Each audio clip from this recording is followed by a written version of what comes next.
قرآن مجید کی یہ دو صورتیں ایسی ہیں کہ نبوت، رسالت، وحی، ان تینوں کے ذکر سے بالکل خالی، ذکر ہی نہیں۔ ہر صورت کا اپنا ایک مزاج ہے، یہ ایک خاص شان ہے اس میں۔ اور دوسرے یہ کہ سورہ رحمان جو ہے یہ واحد صورت ہے پورے قرآن میں جس میں مسلسل خطاب جنوں اور انسانوں سے متواتر ہو رہا، پیرلل۔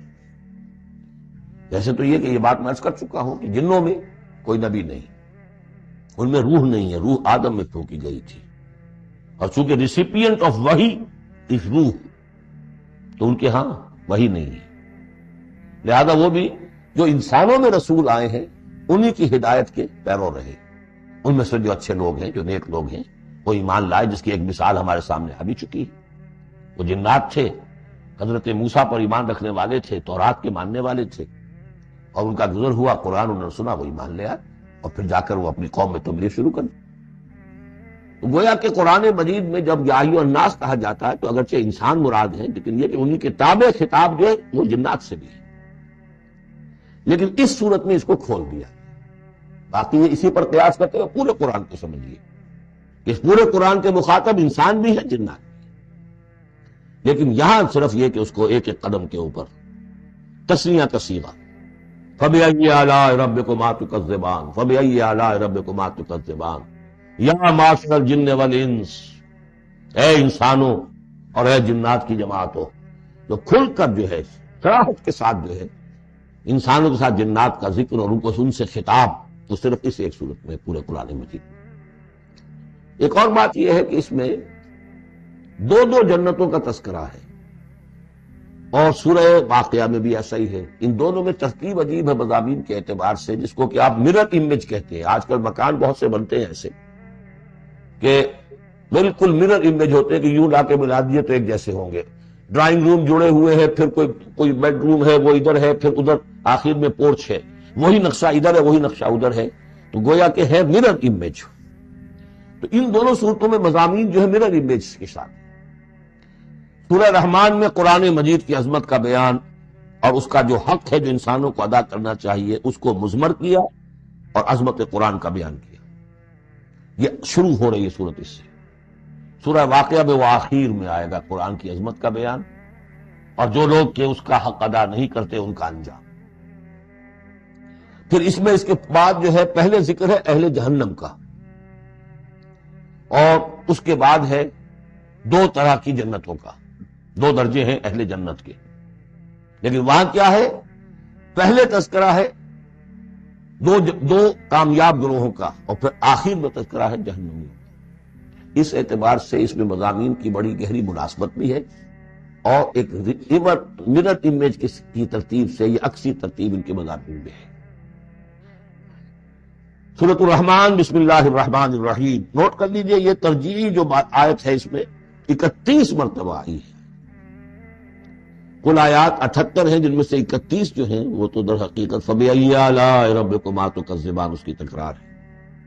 یہ اسلوب قرآن مجید میں یا تو سورہ شعراء میں آ چکا ہے، 8 بار وہ الفاظ آئے تھے، ان فی ذلک لآیہ وما کان اکثرهم مؤمنین وان ربک لہو العزیز الرحیم، 8 بار۔ یا یہ القمر میں ہم 4 دفعہ پڑھ چکے ہیں، فکیف کان عذابی ونذر ولقد یسرنا القرآن للذکر فہل من مدکر۔ اور یہاں سورۃ الرحمن میں 31 بار آئے گا فبأی آلاء ربکما تکذبان۔ بسم اللہ الرحمن الرحیم، الرحمن علم القرآن خلق الانسان علمہ البیان۔ رحمان، اور یہ اللہ کا وہ نام ہے جو رحمت کے مادے سے، لیکن خاص شان اس کی یہ ہے کہ جس میں ایک طوفانی کیفیت ہے اللہ کی رحمت، ٹھاٹھے مارتے ہوئے سمندر کی طرح۔ غضبان ہم پڑھ چکے ہیں 2 دفعہ، نہایت غضبناک، حضرت موسیٰ کے لیے لفظ آیا غضبان آصفہ۔ تو عرب کہے گا اگر بھوک سے مر رہا ہے انا جوعان، پیاس سے مر رہا ہے انا عطشان، تو رحمان کے وزن پر بہت غبار ہوتا ہے، اور اس میں ایک شان ہوتی ہے جیسے کہ طوفانی شان، طوفان وہ بھی اسی میں ہے۔ الرحمن وہ ہستی کہ جس کی رحمت ٹھاٹھے مارتے سمندر کے مانند ہے۔ علم القرآن، اس نے قرآن سکھایا۔ یعنی یہ کہ قرآن مجید کی عظمت کا تصور کرو، یہ اللہ کی رحمانیت کا مظہر عتم ہے، اس کی رحمت کی سب سے بڑی شان، اس کا مظہر عتم جو ہے وہ قرآن۔ دوسری بات یہ، اللہ کے ناموں میں چوٹی کا نام رحمان ہے، بہت پسندیدہ، رحمت کی تو ضرورت ہر شخص کو ہے۔ حضور نے فرمایا میں بھی مستغنی نہیں۔ آپ نے ایک موقع پہ فرمایا کہ کوئی جنت میں صرف اپنے اعمال کی بنیاد پر نہیں جائے گا جب تک کہ رحمت خداوندی دستگیری نہ کرے۔ اور حضرت عائشہ سے ہے یہ روایت، حضرت عائشہ نے پوچھ لیا، ظاہر بات ہے میاں بیوی کے درمیان ایک بے تکلفی بھی ہوتی ہے کہ کیا حضور آپ بھی؟ آپ نے فرمایا ہاں میں بھی۔ الا ان یتغمدنی ربی برحمتہ، میں بھی جنت میں نہیں جا سکوں گا مگر اس صورت میں کہ میرا رب مجھے اپنی رحمت سے ڈھانپ لے۔ تو رحمان چوٹی کا نام ہے اللہ کے ناموں میں سے، اور جو علم اللہ نے دیا ہے انسان کو اس میں چوٹی کا علم قرآن ہے۔ ایک علم وہ ہے ریویلڈ نالج جس کی چوٹی یہ ہے، ایک علم ہے ایکوائرڈ نالج، رفتہ رفتہ انسان جا رہا ہے، لیکن سب سے اونچا علم، سب سے بڑا علم خلق الانسان، اسی نے انسان کو بنایا اور اس کی کریشن کا کلائمیکس انسان ہے، تخلیق کی معراج انسان ہے۔ خلقتہ بیدی، اپنے دونوں ہاتھوں سے بنایا، جس میں عالم امر اور عالم خلق جمع ہو گئے۔ اس سے آگے علمہ البیان، جو صلاحیتیں انسان کو دی ہیں ان میں چوٹی کی صلاحیت جو ہے بیان۔ انسان کو کہا گیا حیوان ناطق، نطق، قوت بیان۔ اور یہ بات ہمیں معلوم ہے کہ یہ جو انسان کا جو برین ہے، ظاہر بات ہے گوریلاز میں بھی ہے، چمپینزیز میں بھی ہے، اور بھی حیوانات کے اندر بھی ہے، گھوڑے کا بھی برین ہے، لیکن یہ برین جیسے جیسے رفتہ رفتہ لوئر اینیمل سے اوپر آپ آ کر دیکھتے ہیں، ہائیسٹ انسان کے اندر آ کر اس کا جو گرے میٹر ہے، وہ جو ہائیسٹ ایوالو فارم ہے، اس میں مختلف ایریاز ہیں۔ یہ ویژن کا ایریا ہے، آنکھ سے جو انفارمیشن جا رہی ہے وہ پھر ڈسائفر ہوتی ہے گرے میٹر کے اس پچھلے حصے کے اندر، یہ ایریا ہے۔ لیکن سب سے بڑا رقبہ جو ہے وہ ہے اسپیچ سینٹر، اور اس کے دو حصے ہیں، دوسرے کی بات سننا اور سمجھنا، پھر اپنی بات کہنا، یہ دو ایسپیکٹس ہیں اس کے۔ تو اسپیچ سینٹر، اس میں دونوں چیزیں آ جائیں گی، کلام کا فہم اور پھر کلام کو دوسروں تک پہنچانا۔ تو علمہ البیان، اللہ نے صلاحیتیں تو اور بھی دی انسانوں کو، بہت سی، آنکھ بھی تھی، کان بھی دیا، لیکن یہ آنکھ اور کان تو حیوانات میں بھی ہے، بلکہ بعض حیوانات کی بصارت ہم سے کہیں زیادہ آگے ہے۔ بعض حیوانات وہ ہیں کہ جنہیں روشنی کی بھی ضرورت نہیں دیکھنے کے لیے، بغیر اندھیرے میں بھی دیکھتے، ہم تو اندھیرے میں نہیں دیکھ سکتے۔ اس طرح کان، گھوڑے کا کان جو ہے اس کے کان کھڑے ہو جاتے ہیں اینٹنا کی طرح سے، اگر کہیں سے آہٹ ہو، جب یہ اپنے گھوڑ سوار نے ان کو نہیں دیکھا تو نہ سنا، جب ذرا سی آہٹ کہیں کہ گھوڑے نے سن لی۔ اس حوالے سے باقی چیزیں جو ہیں ان میں تو یہ کہ علیحدہ علیحدہ گنا جائے گا تو صلاحیتیں باقی شاید انسان سے بہتر بھی دوسرے حیوانات میں ہیں۔ سونگنے کی صلاحیت کتے میں جتنی ہے ہمارے پاس تو 1/100 بھی نہیں ہے۔ حیوانات میں سونگنے کا ایریا جو ہے بہت بڑا ہوتا ہے برین کے اندر، وہ سونگ کر چیزوں کو اندازہ کرتے ہیں کھانے کی ہے کہ نہیں ہے۔ لیکن انسان کے ہاں آ کر ہائیسٹ لیول آف برین میں یہ اسپیچ سینٹر ہے۔ اب یہ جو 4 آیتوں سے 3 جملے بنے، الرحمن آیت 1 ہو گئی لیکن جملہ تو نہیں بنا، الرحمن مبتدا ہے، علم القرآن خبر ہے، جملہ اب بنا، تو جملے 3 ہوئے، الرحمن علم القرآن خلق الانسان علمہ البیان۔ اس کو جو ریشو پروپورشن کا قاعدہ ہوتا تھا نسبت و تناسب کا حساب میں، ارتھمیٹک میں 3 ویلیوز دی گئی ہیں، چوتھی تلاش کرو، چوتھی ویلیو اس میں کیا ہے جو مضمر ہے، چھپی ہوئی ہے۔ انسان کو جو بہترین صلاحیت اللہ نے دی ہے قوت بیان، اس کا مصرف بھی ہونا چاہیے بہترین۔ اس کا بہترین مصرف یہ ہے کہ قرآن سمجھو اور سمجھاؤ، قرآن پڑھو اور پڑھاؤ۔ جیسے کہاوت ہے کہ توپ اس لیے نہیں بنتی کہ اس سے مکھیاں ماری جائیں، اسی طرح اتنی بڑی صلاحیت جو تمہیں اللہ نے دی ہے، اسی صلاحیت کو وکلاء استعمال کرتے ہیں جو اچھا آرگو کر سکے، اس کی فیس بڑھتی چلی جاتی ہے۔ ڈیماگوگ کوئی لیڈر ہے، بڑی اچھی تقریر کر سکتا ہے، وہ مانگنے پر جو ہے مجمع کو آمادہ کر دے گا، لوگوں کو آبادہ کر دیں گے، وہ اپنی گردنیں کٹوا دیں گے، لیڈر بن جائے گا۔ تو یہ صلاحیت جو ہے اس لیے نہیں ہے کہ تو دنیا میں لیڈریاں اپنی بناؤ اس کے ذریعے سے۔ اس کا مصرف کیا ہے؟ قرآن سمجھو اور سمجھاؤ۔ یہ ہے بیان، اللہ کا بیان۔ اس بیان کو سمجھنا، پہلے تو اسپیچ سینٹر کا وہ حصہ جو ہے اس کو سمجھے، اور پھر اسپیچ سینٹر کا جو دوسرا جو حصہ ہے وہ اس کو بیان کرے۔ چنانچہ اس کو کھول کر بیان کر دیا محمد رسول اللہ صلی اللہ علیہ وسلم نے۔ حدیث ہے آپ کی جس کے راوی ہے عثمان ابن عفان۔ دیکھیے نام کے اندر بھی وہ قافیہ مل رہا ہے، الرحمن علم القرآن خلق الانسان علمہ البیان عن عثمان ابن عفان۔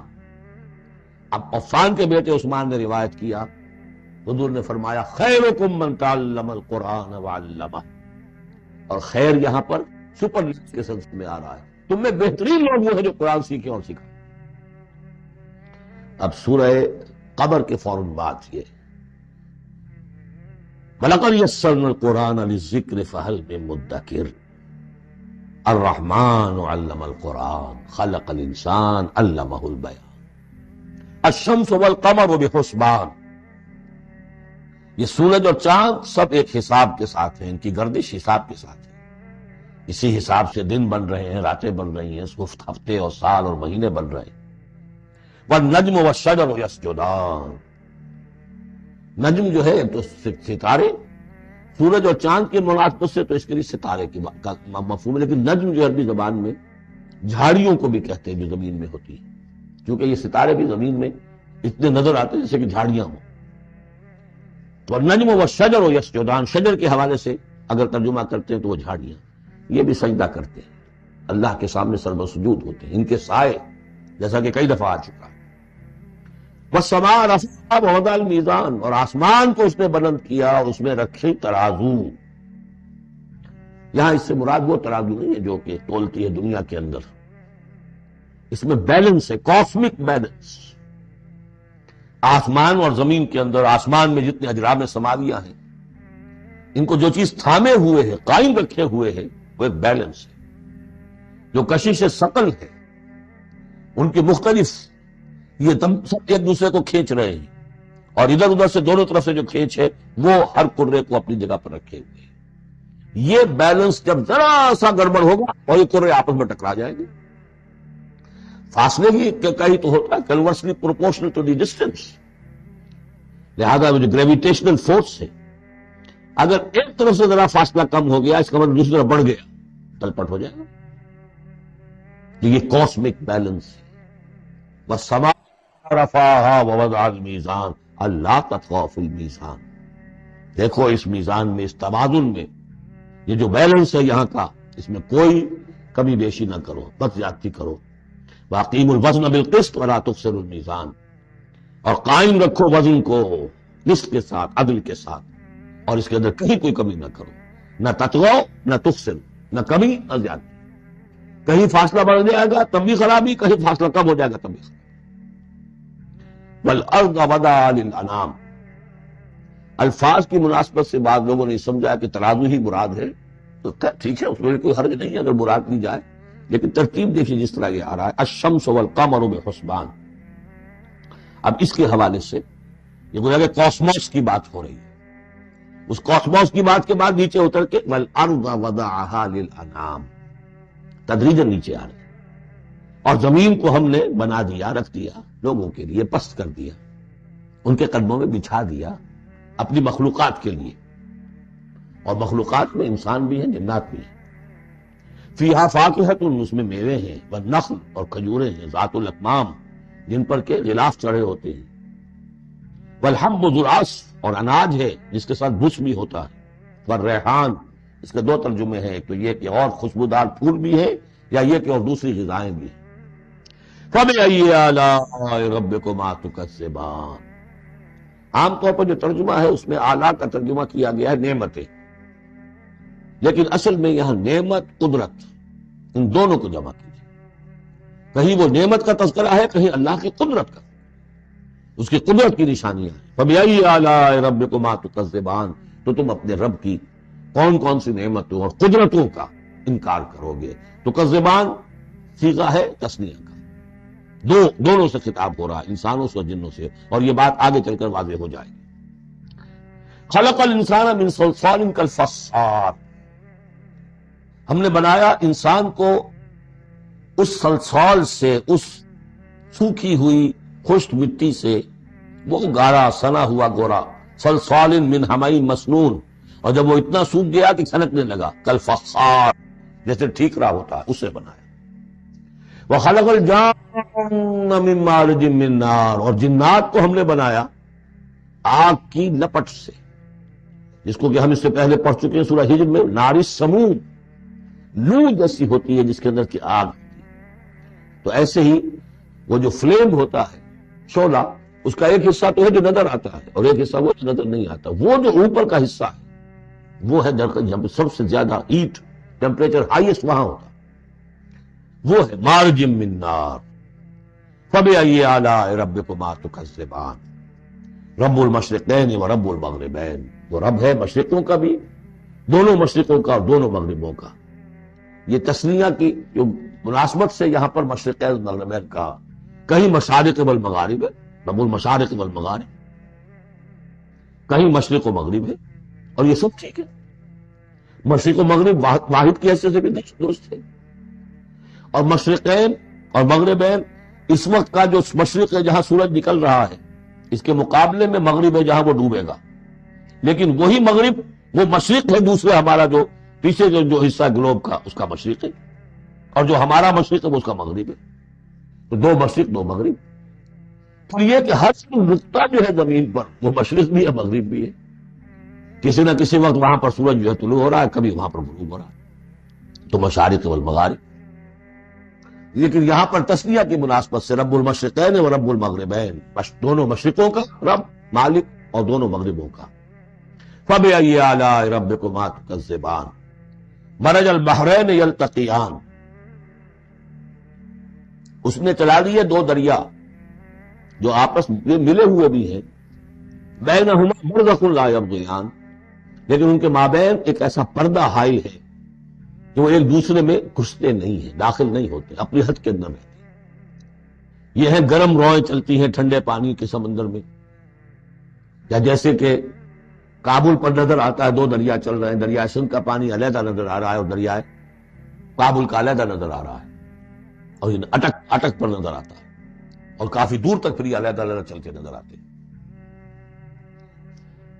فبأي آلاء ربكما تكذبان يخرج منهما اللؤلؤ والمرجان، اور ان دونوں سے نکلتے ہیں موتی بھی اور مونگے بھی۔ فبأي آلاء ربكما تكذبان وله الجوار المنشآت في البحر كالأعلام، اور اس کے لیے ہی ہے، اللہ ہی کی ملکیت ہے وہ پہاڑ جیسے جہاز، جوار المنشآت جو اونچے کھڑے رہتے ہیں اور سمندر میں ایسے ہوتے ہیں جیسے پہاڑ۔ پچھلے زمانے میں بھی تو اگرچہ بادبانی ہوتے تھے، لیکن جب بادبان کھل جاتے تھے تو بڑی اونچی اونچی جو ہے بادبان ہوتے تھے ان کے، پہاڑ کی طرح، پہاڑی ہیں چھوٹی چھوٹی، اور آج جو کچھ چلتے ہیں بڑے بڑے جہاز، ان کو تو دیکھیں تو واقعی تو وہ پہاڑ ہوتے ہیں سمندر میں۔ فبأي آلاء ربكما تكذبان كل من علیہا فان۔ اب یہ جو یہاں آئی ہیں اب تک آیات، اللہ کی صنائی، اللہ کی قدرت نوٹ کریں گے جب ہم سورہ واقعہ پڑھیں گے۔ پہلے آیا ذکر قرآن، اس کی عظمت، اور اس کا جو ایک مضمر ہے چیز کہ انسان کو اس قرآن کی عظمت اور فضیلت کو سمجھ کر، اگر اللہ نے وہ جو شعر علامہ اقبال کا، اگر یک قطرہ خون داری، اگر مشتے پرے داری، بیا با من تو آ موزم طریق شاہ بازیرہ، اگر تمہارے جسم میں کوئی قطرہ خون ہے اور کوئی مٹھی بھر پر بھی تمہیں دے رکھے ہیں، اے چڑیا اے بیا، آؤ کہ میں تمہیں شاہ بازی کے طریقے سکھاؤں۔ اسی طریقے سے اگر تمہیں بولنے کی صلاحیت دی ہے اللہ نے، تو اس کا مصرف کیا ہے؟ خیرکم من تعلم القرآن وعلمہ، سمجھنے کی صلاحیت دی ہے، قرآن سمجھو، بیان کرنے کی صلاحیت دی ہے، بیان کرو قرآن۔ پھر یہ کہ اللہ تعالیٰ کی تخلیقی قوت، اس کا تذکرہ، وہاں آپ دیکھیں گے یہ بالکل الٹی یہی ترتیب ہوگی، آخر میں قرآن مجید کی عظمت، اس سے پہلے اللہ کی تخلیقی عظمت، اللہ کی یہی جو اعلیٰ ہے، اس کے بعد اب پہلے جہنم والوں کا تذکرہ یہاں ہو رہا ہے، وہاں بعد میں ہوگا۔ فرمایا کل من علیہا فان، جو بھی ہے اس زمین پر جو بھی مخلوقات ہیں سب فنا ہونے والی ہیں. وَيَبْقَى وَجْهُ رَبِّكَ ذُو الْجَلَالِ وَالْإِكْرَامِ، باقی تو رہے گا صرف تیرے رب کا منہ، تیرے رب کا چہرہ، تو بہت بزرگی والا ہے اور بہت عظمت. اب یہ کہ اللہ کا چہرہ ہم کیا اس کو نہیں سمجھ سکتے، آیات متشابہات میں سے جو اس کا مفہوم سمجھیں گے وہ یہ ہے اللہ کی ذات باقی،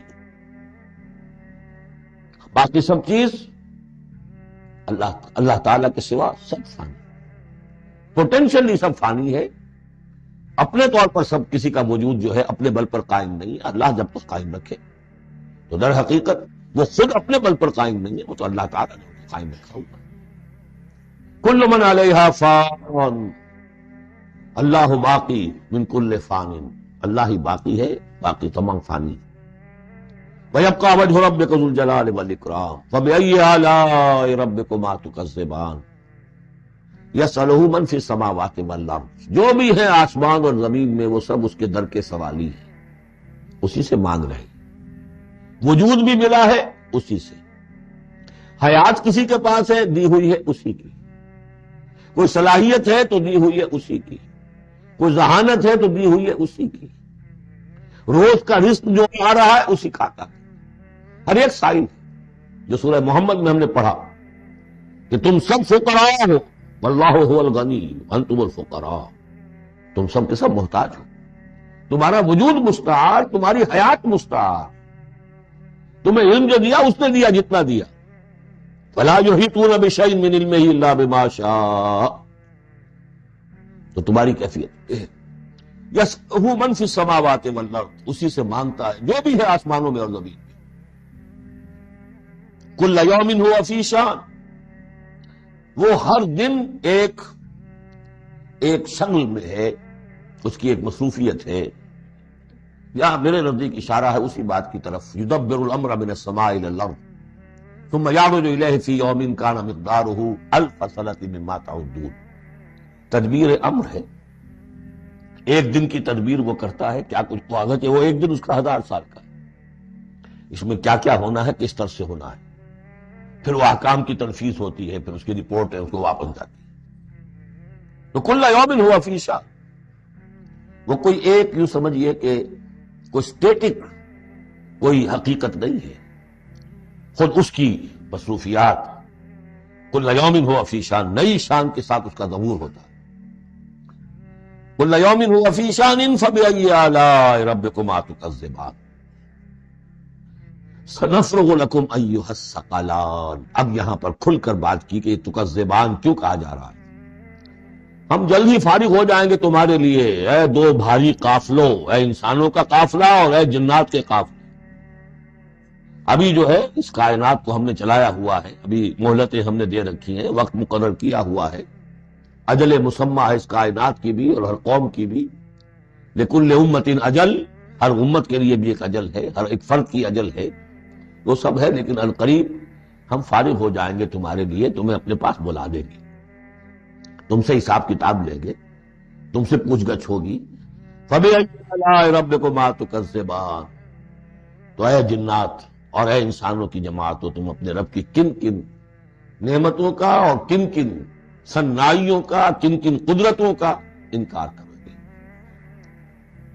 یا معشر الجن والانس ان استطعتم ان تنفذوا من اقطار السماوات والارض فانفذوا لا تنفذون الا بسلطان فبأي آلاء ربكما تكذبان يرسل عليكما شواظ من نار ونحاس فلا تنتصران فبأي آلاء ربكما تكذبان. صدق اللہ العظیم.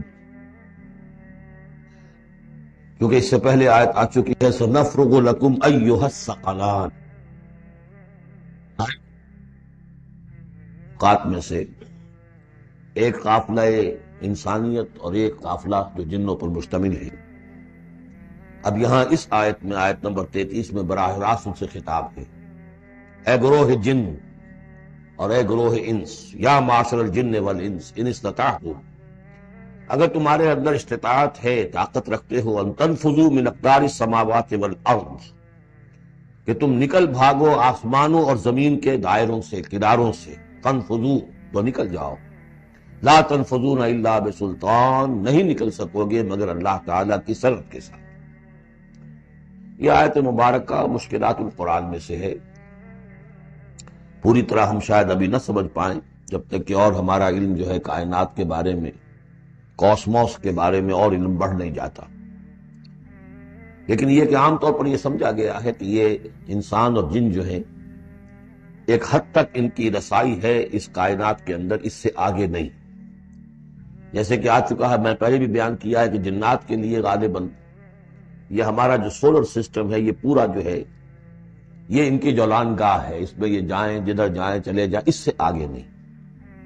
انسانوں کا معاملہ یہ ہے کہ وہ اس کے اندر بھی جو بھی فاصلہ طے کرتے ہیں وہ ظاہر بات ہے کہ وہ اس کے لیے مشینیں ایجاد کر کے جہاں تک جا رہے ہیں، لیکن اس پورے سولر سسٹم تک بھی ان کی رسائی ممکن نہیں ہوگی۔ لیکن یہ کہ ایک گمان میرا ہے جو میں آپ کے سامنے پیش کر رہا ہوں کہ قرآن مجید جب آسمانوں اور زمین کی بات کرتا ہے تو وہ مراد ہوتی ہے کل کائنات، کل یونیورس، اور کل یونیورس کے کناروں سے نکل بھاگنا، اس کے کیا معنی ہے؟ اس کے معنی یہ ہے معدوم ہو جانا، یعنی یہ کہ جہنم میں پڑنے والے چاہیں گے کہ ہم معدوم ہو جائیں۔ کاش کہ جیسا کہ ہم نے پڑھا تھا سورہ نساء میں، فَكَيْفَ إِذَا جِئْنَا مِن كُلِّ أُمَّةٍ بِشَهِيدٍ وَجِئْنَا بِكَ عَلَىٰ هَٰؤُلَاءِ شَهِيدًا۔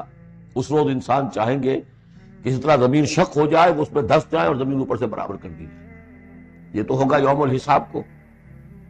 لیکن سوال یہ ہے کہ من اقطار السماوات والارض، تمام آسمانوں اور زمین کے کناروں سے نکل بھاگنا، معدوم ہونا، یہ بھی بس میں نہیں ہے۔ اللہ کے اذن سے ہی ہم بنے ہیں، ہمیں وجود عطا ہوا ہے، اور اللہ ہی کا اختیار ہے جو ہمیں معدوم کر سکتا ہے۔ اب لاکھ چاہے کہ معدوم ہو جائیں، معدوم نہیں ہو سکتا، یہ بھی ہمارے اختیار سے باہر ہے۔ اذن رب ہی ہو تو ہم معدوم ہوں بغیر اذن رب۔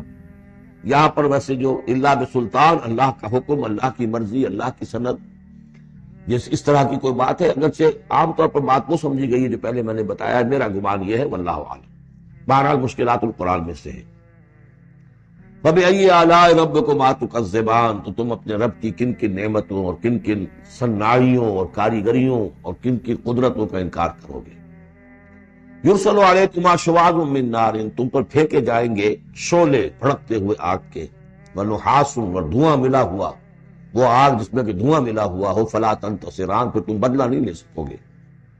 فَبِأَيِّ آلَاءِ رَبِّكُمَا تُكَذِّبَانِ، فَإِذَا انشَقَّتِ السَّمَاءُ، جب آسمان پھٹ جائے گا، فَكَانَتْ وَرْدَةً كَالدِّهَانِ، تو ایسے ہو جائے گا گلابی رنگ کا جیسے کہ تیل کی تلچھٹ ہوتی ہے۔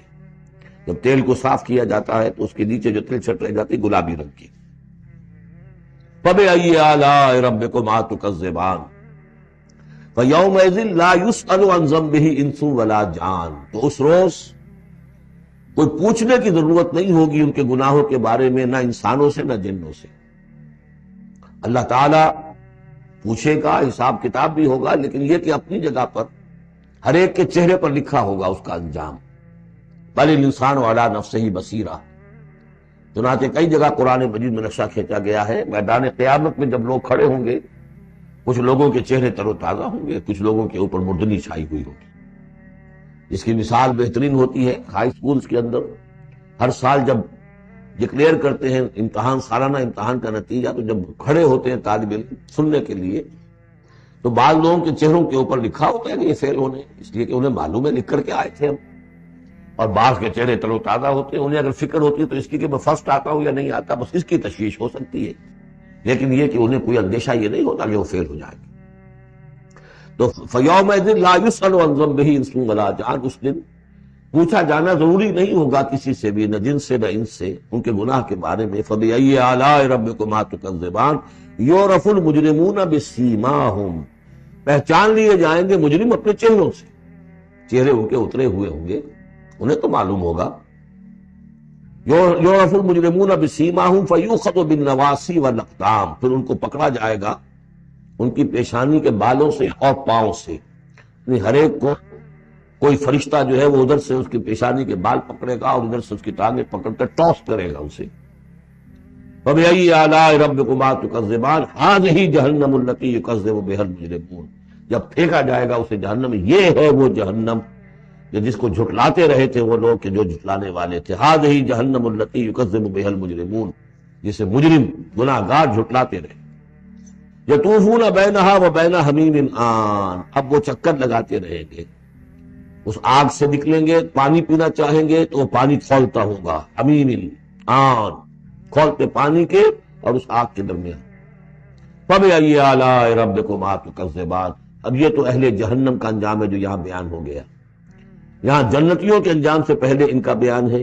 سورہ واقعہ میں پہلے جنتیوں کا بیان آئے گا اور پھر اہل جہنم کا بیان آئے گا، ترتیب عکسی. وَلِمَنْ خَافَ مَقَامَ رَبِّهِ جَنَّتَانِ، اور جو بھی اپنے رب کے حضور میں کھڑے ہونے سے ڈرتا رہا، لرزا و ترسا رہا، اس کے لیے دو جنتیں ہیں. یہ دو جنتیں کیوں کہی گئی؟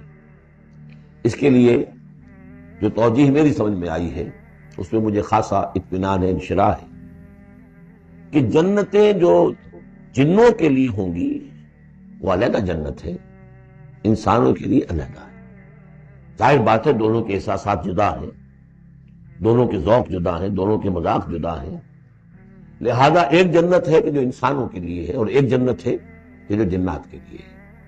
ایک ہی طرح کی چیزیں ان دونوں کے لیے پلیزنٹ اور ان دونوں کے لیے جو ہو سکتی ہیں مسرت اور سرور آمیز، وہ ایک طرح کی نہیں ہو سکتی، ان کے تقاضے مختلف ہوں گے. تو لمن خاف، جو ڈرنے والے ہیں ان کے لیے جنتیں فراہم کرتی ہے اللہ نے. وہی تسلیہ کا صیغہ ہے کیونکہ یہاں جنوں اور انسانوں سے خطاب ہو رہا ہے مسلسل. یہ جو جنتان ہوں گی یہ ابتدائی جنتیں جن کا ذکر یہاں ہو رہا ہے. اس کے بعد دو اور جنتیں ہوں گی. تو جنتیوں کے دو درجے ہیں، ان میں جنات بھی ہوں گے انسان بھی ہوں گے، تو چار ہو گئے. کمتر درجے کے جنتی انسان اور جن دو، اور برتر درجے کے جنتی انسان اور جن دو، تو دو اور دو چار. تو یہاں پر اس سورہ مبارکہ میں چار جنتوں کا ذکر ہے. پہلے یہ کمتر درجے کے جنتیوں کا ذکر ہو رہا ہے. وَلِمَنْ خَافَ مَقَامَ رَبِّهِ جَنَّتَانِ فَبِأَيِّ آلَاءِ رَبِّكُمَا تُكَذِّبَانِ ذَوَاتَا أَفْنَانٍ، اس کی بہت سی شاخیں ہوں گی اس جنت کی. فَبِأَيِّ آلَاءِ رَبِّكُمَا تُكَذِّبَانِ فِيهِمَا عَيْنَانِ تَجْرِيَانِ، ان دونوں میں چشمے ہیں. عینان، ایک ایک جنت میں ایک ایک چشمہ ہے جو بہہ رہا ہے. فَبِأَيِّ آلَاءِ رَبِّكُمَا تُكَذِّبَانِ، اپنے رب کی کون کون سی نعمتوں کو جھٹلاؤ گے. فِيهِمَا مِن كُلِّ فَاكِهَةٍ زَوْجَانِ، اور ان دونوں میں ہر طرح کے جو میوے ہیں ان کی دو دو قسمیں ہیں، جوڑے. فَبِأَيِّ آلَاءِ رَبِّكُمَا تُكَذِّبَانِ مُتَّكِئِينَ عَلَىٰ فُرُشٍ بَطَائِنُهَا مِن اسْتَبْرَقٍ وَجَنَى الْجَنَّتَيْنِ دَانٍ، اور وہ وہاں تکیہ لگائے ہوں گے، سہارا لگائے ہوں گے ایسے فرشوں پر کہ جن کے استر بنے ہوئے ہوں گے گاڑھے ریشم کے. استر ہوں گے گاڑھے ریشم کے، تو جو ان کا اصل جو اوپر کا حصہ ہوگا وہ کس شے کا ہوگا، گویا کہ وہ تمہارے تصور سے باہر ہے. وَجَنَى الْجَنَّتَيْنِ دَانٍ، اور دونوں جو باغ ہیں دونوں جنتوں کے، ان کے جو پھل ہیں میوے وہ جھک رہے ہوں گے نیچے کو، تاکہ آرام سے جنتی جو ہے جو چاہے حاصل کر لے. فَبِأَيِّ آلَاءِ رَبِّكُمَا تُكَذِّبَانِ فِيهِنَّ قَاصِرَاتُ الطَّرْفِ، ان جنتوں میں ہوں گی وہ عورتیں کہ جن کے نگاہیں نیچے جھکی ہوئی ہوں گی. عورت کے اندر شرم اور حیا جو ہے اس کا خاص زیور ہے، یہ خود اس کے حسن کا ایک حصہ ہے. تو نگاہوں کا نیچا ہونا یہ اصل میں حیا اور شرم کی علامت ہے، نیچے نگاہ والی. لم یطمثن انس قبلہم ولا جان، ان کو چھوا نہیں ہوگا اس سے پہلے نہ کسی انسان نے نہ جن نے، ان سے پہلے. یعنی ظاہر بات ہے کہ جو جنوں کی جنت ہے اس میں ان کی مناسبت سے ان کے لیے بیویاں ہوں گی، اور جو مردوں کی انسانوں کی جنت ہے ان کے لیے ان کی مناسبت سے ہوں گی. اور وہ جو ہوں گی جو جنت جو جنات کی ہے ان میں جو بھی ان کے لیے ہوں گی ان کی بیویاں، انہیں بھی کسی جن نے پہلے چھوا نہیں ہوگا. اور اس طرح انسانوں کے لیے جو جنت ہوگی اس میں جو ان کو بیویاں دی جائیں گی ان کو کسی انسان نے پہلے نہیں چھوا.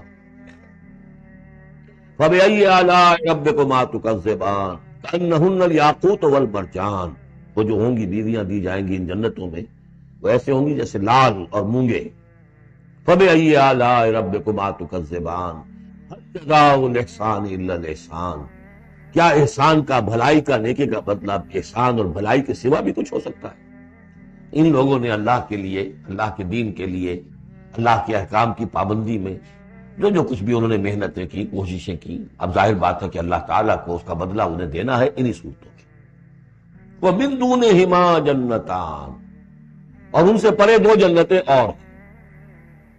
اب اس میں مفسرین کے مختلف اقوال ہیں، پہلی جنتیں کن کی ہیں، دوسری جنتیں کن کی ہیں، اس لیے کہ اس کے لیے دو الفاظ جو آئیں گے سورہ واقعہ میں آئیں گے کہ ایک اصحاب الیمین ہے اور ایک مقربون ہے۔ ایک وہ ہے جو آگے اللہ کے بہت ہی مقرب بارگاہ ہو جاتے ہیں، اولئک المقربون، اور ایک وہ ہے کہ جو داہنے والے ہیں، اور ایک ہے شمال والے۔ تو ایک تو ہے بنیادی، یہ گمراہ تھے، یہ جہنمی، یہ نیک تھے، اور یہ جو ہے جنتی ہیں، لیکن ایک ہے بہت آگے والے، فالسابقون سابقون اولئک المقربون، وہ لوگ جو آگے نکل جانے والے ہیں، وہ جو بلند تر نیکیوں والے ہیں، بلند تر مقامات والے ہیں۔ جیسے کہ سورہ توبہ میں ہم نے پڑھا تھا والسابقون الاولون من المہاجرین والانصار والذین اتبعوہم بإحسان، تو دو درجے ہو گئے تھے۔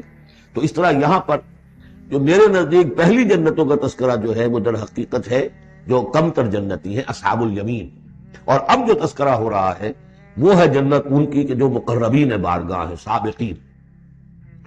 وَمِن دُونِهِمَا جَنَّتَانِ، اور ان دونوں کو پرے اور دو جنتیں ہوں گی۔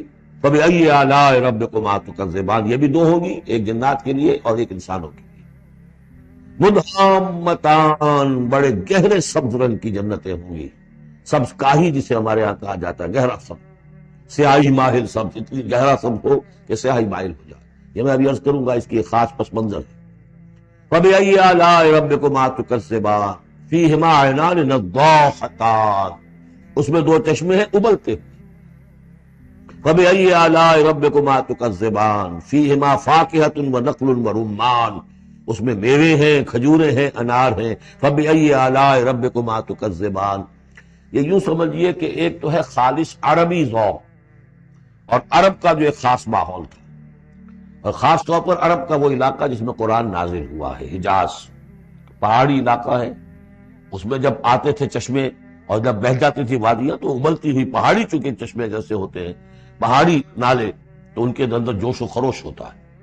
اور دوسرے کہ وہاں پر جو باغات ہوتے تھے کھجور کے درخت، اور وہاں پر وہ سبزی جو رنگ ہے ان کا وہ سبزی مائل گہرا، اور اسی کے اندر پھر جو چھاؤں ہے، تو جو ان کا تصور ہے ایک عربی ذوق ہے، ایک عجمی ذوق ہے۔ وہ عجمی ذوق ہے جو پہلے بیان ہوا ہے، عربی ذوق ہے جو اب بیان ہو رہا ہے۔ فیہما فاکہۃ ونخل ورمان، اب یہ چیزیں جو ہیں یہ عرب کے اندر کھجوریں ہیں، انار ہیں۔ فبأی آلاء ربکما تکذبان فیہن خیرات حسان، اس میں ہوں گی بہت ہی اچھی عورتیں، نہایت خوبصورت۔ فبأی آلاء ربکما تکذبان حور مقصورات فی الخیام، اب یہاں حور کا لفظ آیا، پہلے میں نہیں آیا ہے۔ پہلے میں یہ تو آیا ہے فیہن قاصرات الطرف لم یطمثن انس قبلہم ولا جان، لیکن لفظ حور یہاں آیا ہے۔ اسی کو نوٹ کریں گے کہ سورہ واقعہ میں بھی ایک کے ساتھ حور کا لفظ آئے گا، دوسرے کے ساتھ نہیں۔ حور مقصورات فی الخیام، اب یہ بھی عرب پس منظر ہے، خیموں میں رہنے والے وہ حوریں کہ جو خیموں میں رکی رہنے والی ہوں گی۔ ظاہر بات ہے کہ وہاں پر تو عام طور پر شہر بہت کم تھے، پورے عرب کے اندر، حجاز کے اندر بہت کم، جو عام طور پر جو آبادیاں تھیں وہ خیموں میں رکی رہنے والیاں۔ وَقَرْنَ فِي بُيُوتِكُنَّ وَلَا تَبَرَّجْنَ تَبَرُّجَ الْجَاهِلِيَّةِ الْأُولَىٰ، وہ شمع محفل نہیں بنتی بلکہ وہ چراغ خانہ بنتی۔ حور مقصورات فی الخیام فبأی آلاء ربکما تکذبان لم یطمثن انس قبلہم ولا جان، نہیں انہیں چھوا ہوگا ان سے پہلے نہ کسی انسان نے اور نہ کسی جن نے۔ یہ ان دونوں کے میرے نزدیک علیحدہ علیحدہ، جنات کی جو جنت ہے ان میں جو ان کے لیے عورتیں اور بیویاں فراہم کی جائیں گی، انہیں کسی جن نے نہیں چھوا ہوگا ان سے پہلے، اور جو انسانوں کے لیے جنت ہوگی وہاں جو انہیں بیویاں دی جائیں گی اور حوریں دی جائیں گی، انہیں کسی انسان نے نہیں چھوا ہوگا۔ فَبِأَيِّ آلَاءِ رَبِّكُمَا تُكَذِّبَانِ مُتَّكِئِينَ عَلَىٰ رَفْرَفٍ خُضْرٍ وَعَبْقَرِيٍّ حِسَانٍ، وہ تکیہ لگائے بیٹھے ہوئے ہوں گے سبز مسندوں پر اور بڑے قیمتی اور نفیس بچھونوں پر۔